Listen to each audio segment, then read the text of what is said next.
Welcome to our deep dive into the history of Bangalore. Oh, Bangalore. Yeah, we'll be using Fazlul Hasan's book, Bangalore Through the Centuries, as our guide. And trust me, it's packed with fascinating details. You're about to uncover the story of how this city evolved from, a humble village to the bustling metropolis we know today. A fascinating journey for sure. Yeah. So what struck me right away is how Hasan emphasizes Bangalore's strategic location. It's like this city was destined to be at the crossroads of empires and ambition.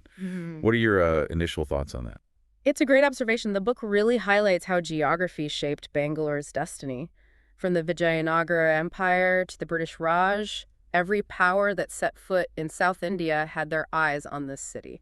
It's amazing to think about, right? We're talking about centuries of history, each layer leaving its mark on the city. Layers, that's a perfect way to put it. And speaking of layers, let's start with the very foundation of Bangalore. Absolutely. Hasan takes us all the way back to the city's origin story. You've probably heard the name Bangalore, but do you know where it came from? Legend has it that it all began with a king, a humble old woman, and a bowl of boiled beans. Okay, now you have to tell me more about this. Boiled beans, that's the foundation of a tech hub. Well, according to local lore, the Hoysala king Veerabalala II was out hunting and got lost in the forest. He stumbled upon a small village, and an old woman offered him shelter and a simple meal of bendakolu, boiled beans in Canada. The king was so touched by her hospitality that he named the village Bengaluru, which eventually became Bangalore. Wow. That's incredible. It's amazing how such a humble story is tied to the birth of a city. But of course, a city needs more than just a name to thrive. And that's where Kempe Gowda enters the picture, right? Exactly. Kempe Gowda Thamarat in the 16th century envisioned Bangalore as a fortified city. He wasn't just thinking about defense, though. He saw the potential for trade, administration, and a thriving community. His efforts laid the groundwork for the city's growth. It's fascinating how his vision is still reflected in Bangalore's layout today. I've always been curious about those massive walls and gates you see around the old city. Oh, yeah. Those were part of Gowda's plan, weren't they? Absolutely. He built these impressive fortifications with 8 gates marking the entry points into the city. He also created a network of tanks, like the iconic Kempambudi tank for water management. It was a remarkable feat of engineering and planning for that time.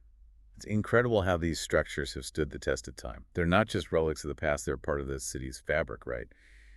You can still feel the echoes of history when you walk through those old gates. Yes, and it's important to remember that Gowda was laying the foundation for a diverse city. He invited people from different professions and communities to settle in Bangalore. He understood that a city's strength lies in its people and their skills. That's a valuable lesson for any city, isn't it? Fostering a diverse and inclusive community is essential for growth and prosperity. Absolutely, and it's something that Bangalore has carried through its history, despite the many challenges it faced.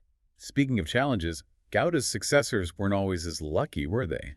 Bangalore's strategic location made it a prime target for other empires. That's right. After the decline of the Vijayanagar Empire, Bangalore became a point of contention. The Bijapur Sultanate, a powerful Muslim kingdom, set their sights on the city, and in the mid-17th century they captured Bangalore, marking a significant shift in power. This must have been a turbulent period for the city. Imagine the changes that came with a new ruling power. The Bijapur Sultanate's influence is still visible in Bangalore today. They brought with them their own administrative systems, architectural styles, and cultural practices. The book mentions the spread of the Persian language and the introduction of new irrigation techniques during this period. It's fascinating how these layers of history are interwoven. You can see traces of different empires and cultures blended together in the city's present-day identity. And that's what makes studying Bangalore's history so compelling. It's not just a linear progression, it's a story of conquests, assimilation, and cultural exchange. It's like a puzzle where each piece represents a different chapter in the city's story. And as we delve deeper, we start to see how those pieces fit together to create the vibrant mosaic that is modern Bangalore. Precisely. And as we move into the 18th century, we encounter some of the most dramatic and influential figures in Bangalore's history. Hyder Ali and his son, Tipu Sultan, emerge as key players on the stage. Now, their story is one filled with ambition, military prowess, and a fierce resistance against the rising power of the British East India Company. The book describes Hyder Ali as a brilliant military strategist, even earning the nickname The Napoleon of India. Yes. Hyder Ali was a formidable force. He expanded the Mysore kingdom, modernized his army, and formed strategic alliances. He understood the growing threat of the British and prepared to confront them head-on. And his son, Tipu Sultan, carried on that legacy, didn't he? He's often portrayed as a valiant defender of his kingdom, fighting against British colonialism. That's right. Tipu Sultan was known for his courage and his efforts to resist British encroachment. He made significant advancements in rocketry and military technology. He also implemented administrative reforms and promoted trade. However, his reign also marked a turning point in Bangalore's history. The Battle of Bangalore in 1791, a pivotal event described in the book, resulted in a British victory and ultimately led to Tipu Sultan's downfall. That's correct. The Battle of Bangalore was a fierce struggle, with both sides fighting relentlessly.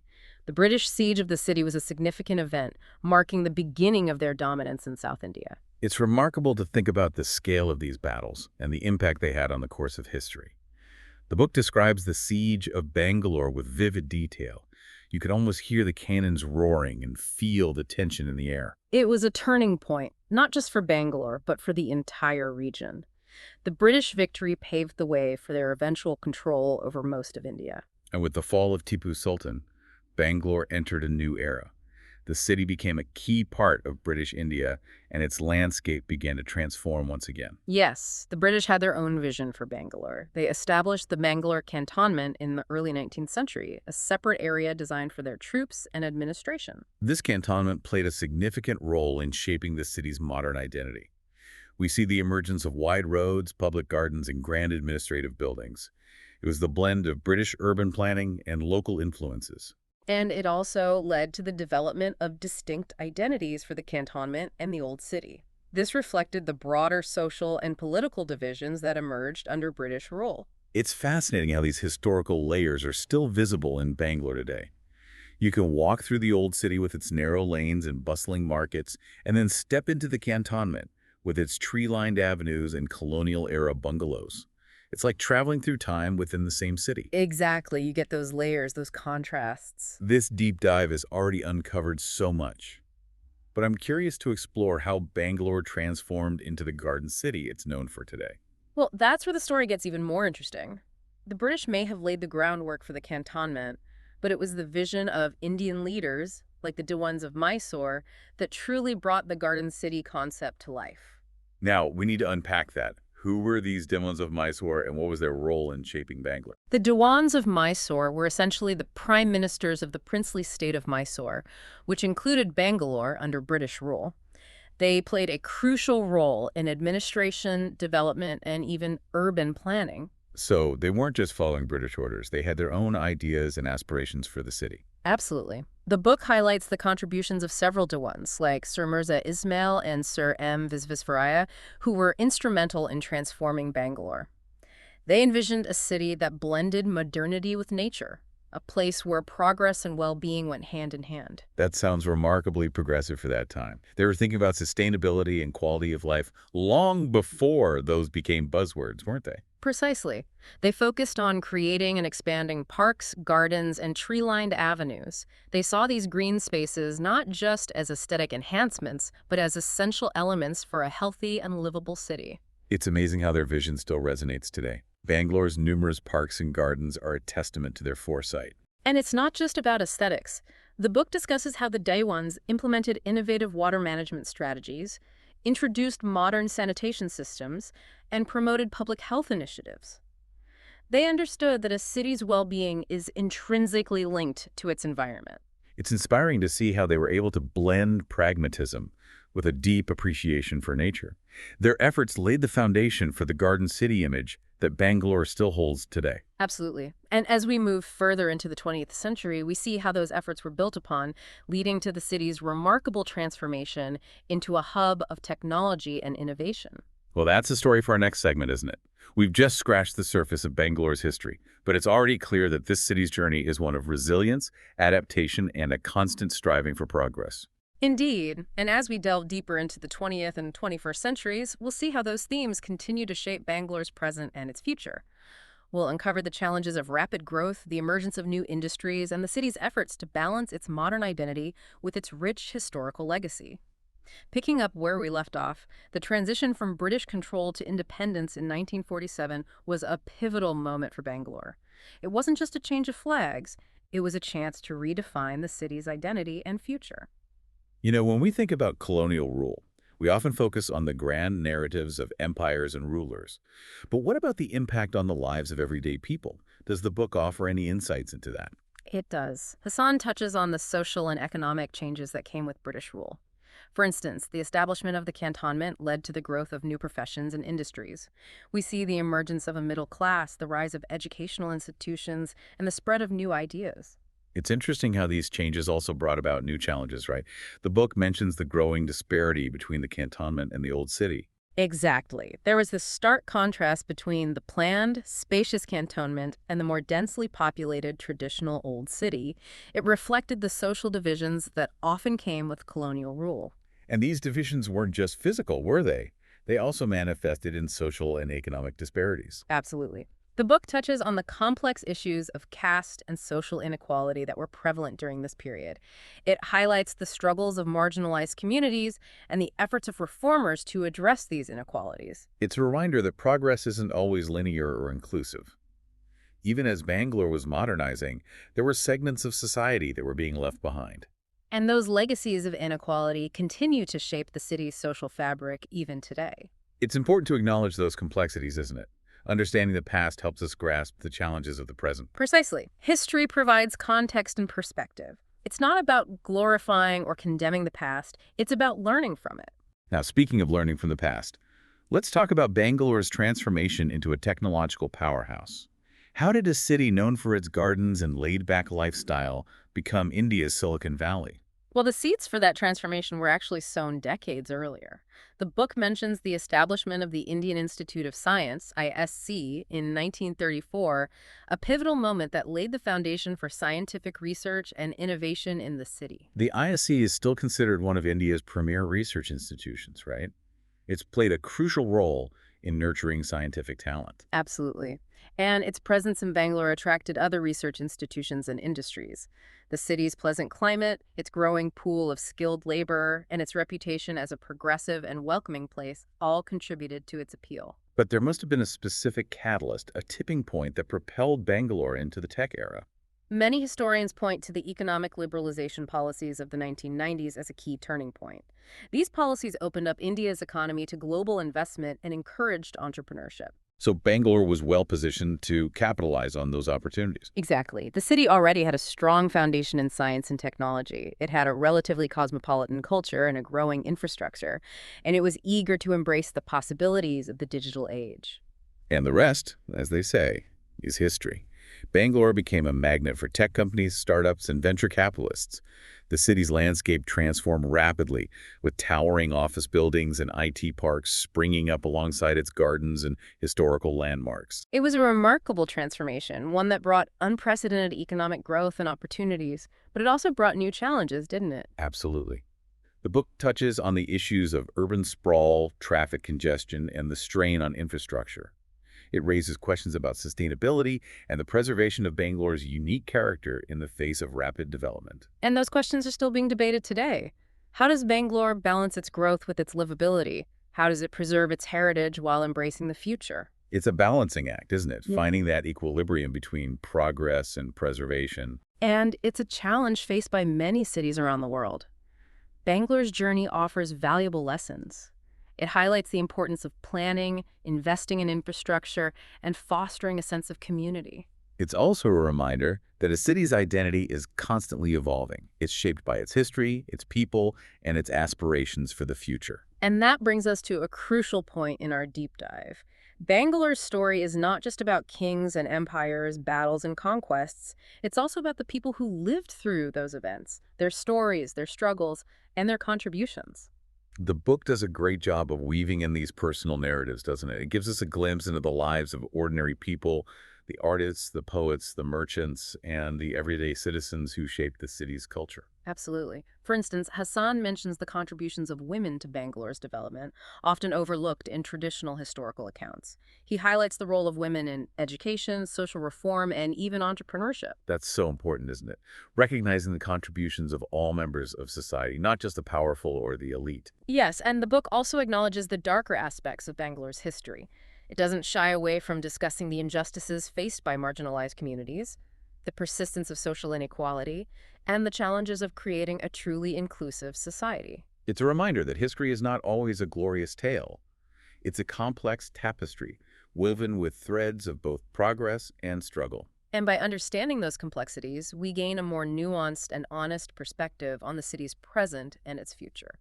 Now, speaking of the city's cultural tapestry, I'm fascinated by the vibrant traditions that have endured through the centuries.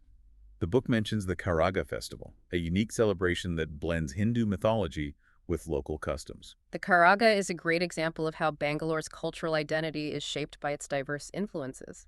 It's a centuries-old tradition celebrated primarily by the Thigala community, a group believed to have migrated to Bangalore from Tamil Nadu. It's amazing how these ancient customs have been preserved and passed down through generations. The Karaga is more than just a festival. It's a social and spiritual experience that brings the community together.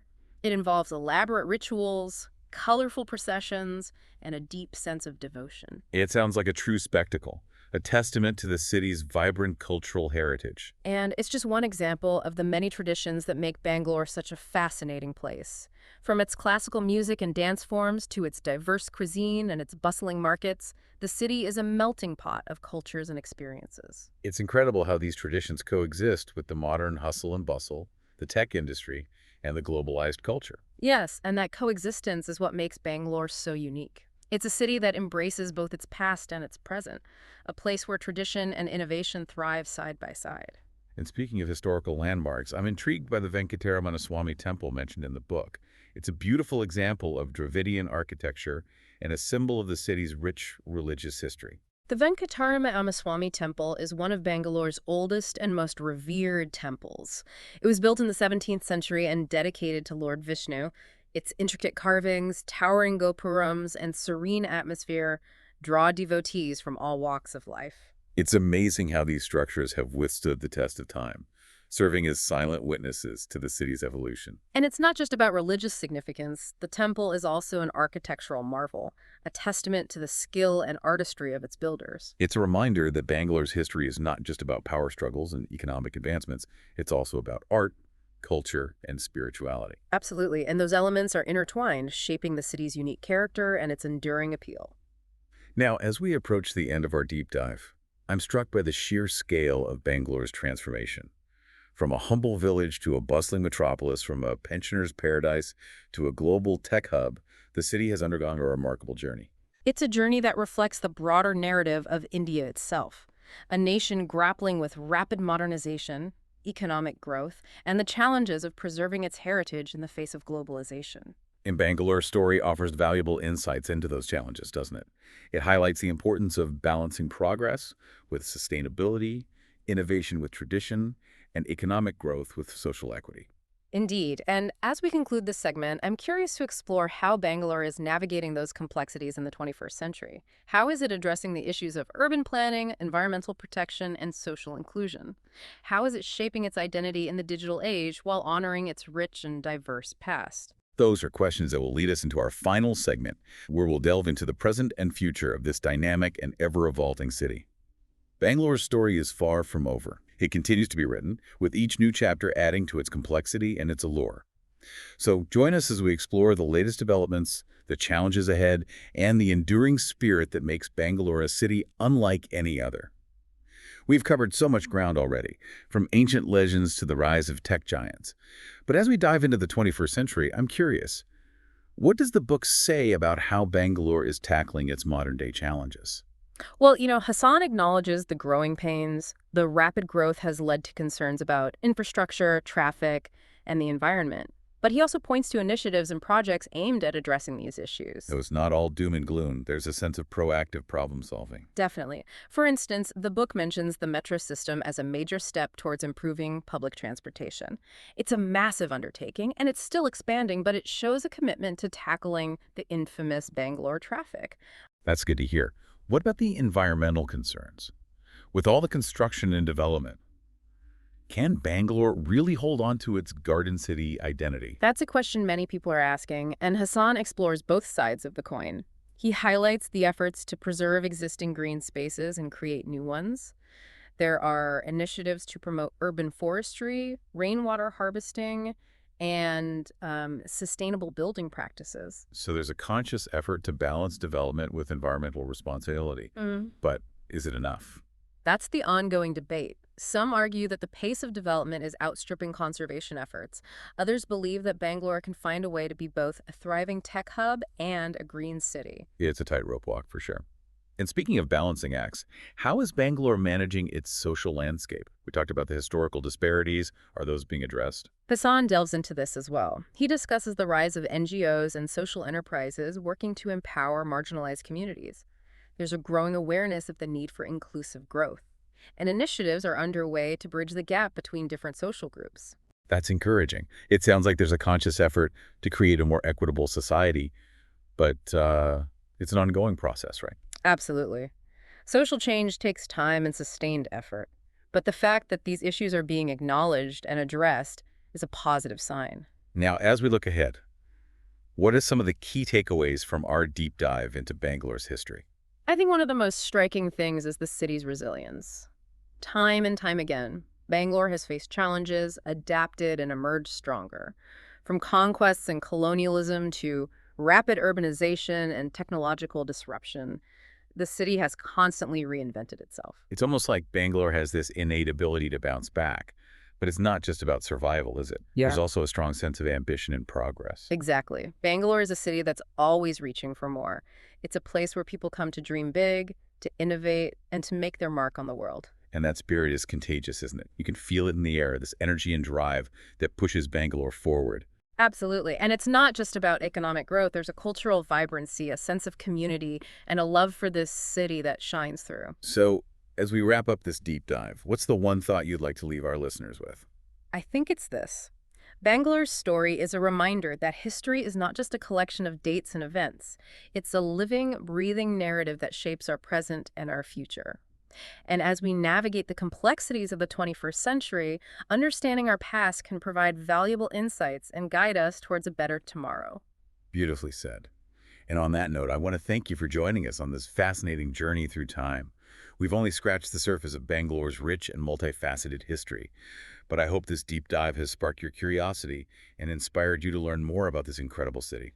It's a city that continues to surprise and amaze, and its story is far from over. So to our listeners, we encourage you to explore Bangalore for yourself. Walk its streets, visit its landmarks, savor its flavors, and experience its vibrant culture. And as you do, remember the layers of history that have shaped this remarkable city. For in understanding its past, we can better appreciate its present and envision its future.